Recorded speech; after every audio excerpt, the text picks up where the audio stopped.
Kwanza kabisa nimefurahi kwa upande wangu, sijawahi kukaa karibu na mheshimiwa waziri.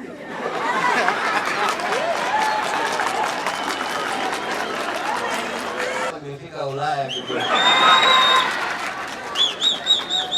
Tulikuwa tuna changamoto kubwa sana ya wanafunzi, hususan kwa wavulana. Wavulana ni wengi katika shule hii, lakini kwa tuna mabweni machache. Nipende kumshukuru Mheshimiwa Rais huko aliko, naomba shukrani zangu zifike. Kama nilivyosema, tumefanikiwa kuongeza bweni, lakini tuna changamoto. Changamoto mojawapo ni katika taaluma. Tuna changamoto ya kompyuta.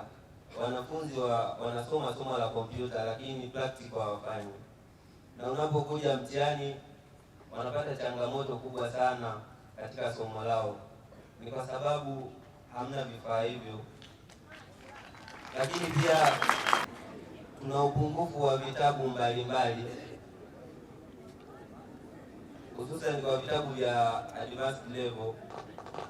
Vitabu ni vichache, lakini wanafunzi ni wengi. Sasa tunapata changamoto tunapopewa discussion, na siku hizi elimu imebadilika kidogo. Mwanafunzi 75%, mwalimu 25%. Sasa bila kitabu huwezi ukaenda. Mimi viongozi wengi wamezungumza changamoto nyingi zilizopo katika shule hii.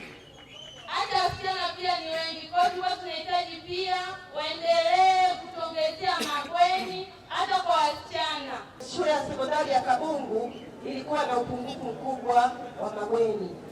Mheshimiwa Waziri, shule ya sekondari ya Kabungu ina jumla ya wanafunzi 1167. Uwepo wa bweni hili umepelekea kupunguza changamoto kubwa. Mheshimiwa Waziri, hapa Kabungu kuna changamoto kubwa sana. Hatuna mabweni ya kutosha wanafunzi. Kama jinsi wewe unavyoona, wanafunzi ni wengi sana, kwa hiyo mabweni hayatoshi. Mheshimiwa Waziri, ombi kwako. Ninaomba Mheshimiwa Waziri, tujengewe mabweni ya wanafunzi wa shule hii, kwani wanafunzi shule hii, Mheshimiwa Waziri, hii shule imepanda hadhi, ina wanafunzi ambao